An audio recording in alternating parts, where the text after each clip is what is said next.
Hey, welcome to Double Harvest Homestead. I'm Rob. And I'm Patti.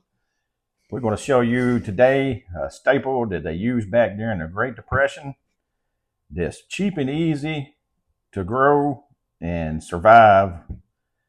And we went and picked up this big bag of seed potatoes, and we're going to show you the process before you get them in the ground. These are a wonderful staple to have in your pantry, not just for food security, but because they're just absolutely delicious. And there are a lot of great recipes with simple ingredients that you can make using potatoes. Perfect food security and pantry staple food. So let's get busy showing you how we prepare them for planting. Let me show you the process that we do to get our seed potatoes ready for the ground. As you can see, it's got these little eyes right here around the potato.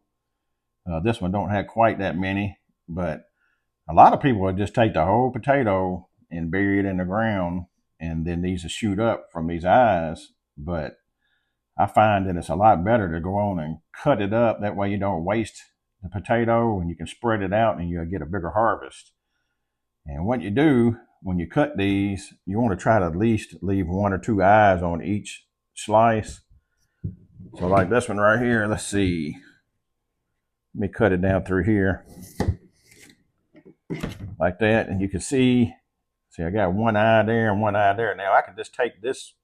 There's another one right there. I can put that one right there in the ground just by itself. Here's a little eye right here. So what we'll do, let me slice it right there.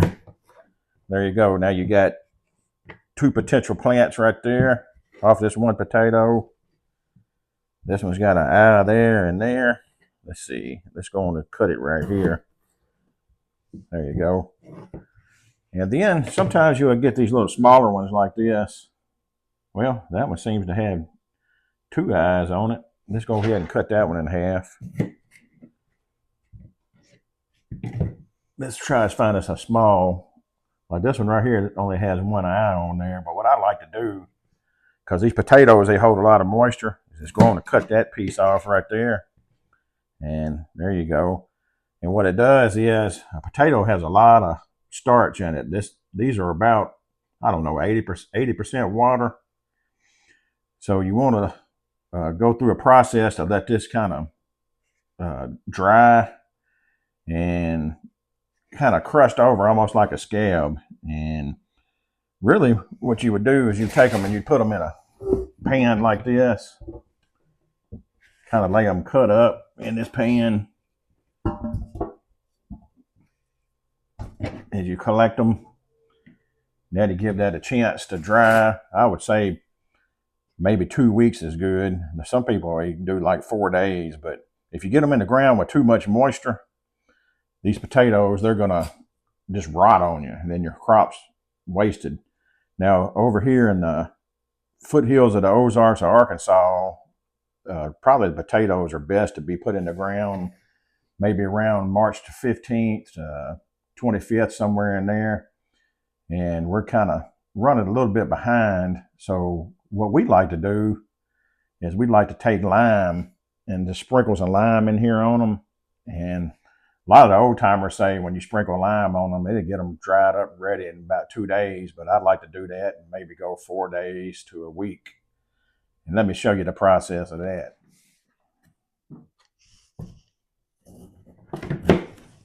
When you're cutting up your potatoes and you run across one that's already starting to develop a tube or a shoot from the eye, you don't have to be afraid of that one. That is fantastic. That just means that it's going to grow faster. So you absolutely can use this. This is a good one.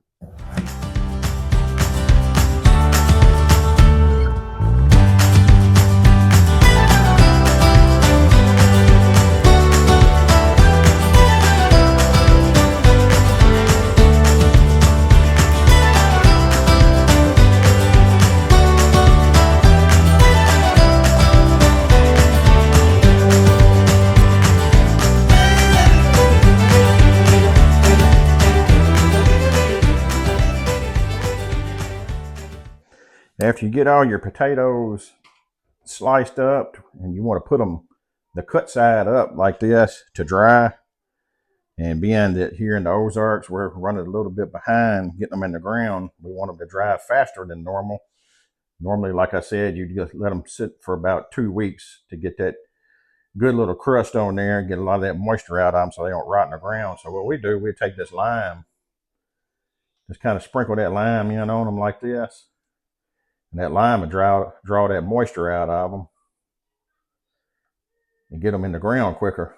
Like I said, a lot of old timers, they say that after you put this lime on there, they'd be good to go in 2 days. But I'd like to go on and try to give them at least 4 or 5 days, maybe even a week before I put them in the ground, and that's going to guarantee that I'm not going to get any rot. You don't have to put quite as much as I just dumped on that, but that'll be fine. And then whenever you get ready to put them in the ground, you don't have to wash no lime off of them or anything. Just stick it in the ground. That lime would be good for your soil, actually.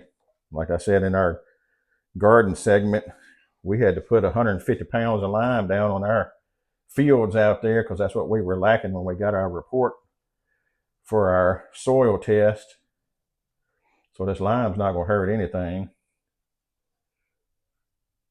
But that's all you do. You just sprinkle them on here. Try to get some good coverage there. And dry them out.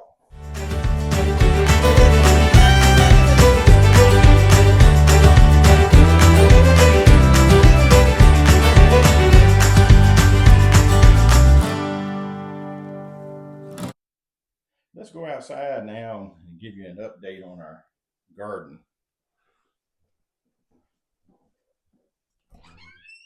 After we put 150 pounds of lime down on the garden, we got 2 garden patches going, of course. We got 150 pounds of lime we put in there. That was what, of course, we were missing or lacking when we got our soil test done. We had to come back and till all of that in. Let's go out here and take a look at that since we did all that hard work getting that tilled in. One thing, this is going to be the largest garden we've ever grown, being that we moved out here in November and we was suburban gardeners coming out here with a front blade Craftsman tiller and tilling this twice. I want to tell you, man, that was a lot of work.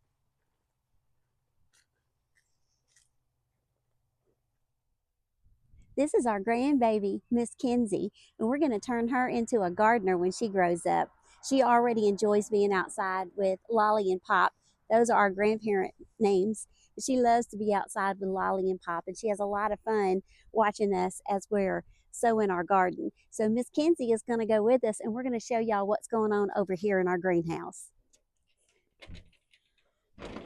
Now, all of these plants, we seeded ourselves, and we put them under the grow lights, as you've seen in previous videos. And we grew them in there until they got tall enough that they were touching the green light, the grow light. And then what we did was we took and separated out the plants because we put 3 to a pot. And I'm telling you, we had about 100% germination. So we had to go ahead and separate those plants out and repot them as individual plants. And then we moved them out here to the greenhouse. And so far, everything except for our cucumbers is doing fantastic. So, matter of fact, as you can see back here, our zucchini and squash plants are ready to go in the ground. They're getting really big and tall, and quite a bit of these tomato plants are going to be ready as well. So, this is an update on how our greenhouse is going, and I'm thinking here in about a week or two, we're going to have us a nice little planting party and get these in the ground out there. Now, the cucumbers, we're probably going to have to start over because as you can see, they're looking a little sad, but we really seeded those too early. So we'll redo them and they should do fine this next time. Don't you think so, Miss Kinsey? All right, now, y'all, thank you so much for watching this video. And if you haven't already, we would love it if you would like, subscribe, and share. And until next time, y'all, be blessed. Bye.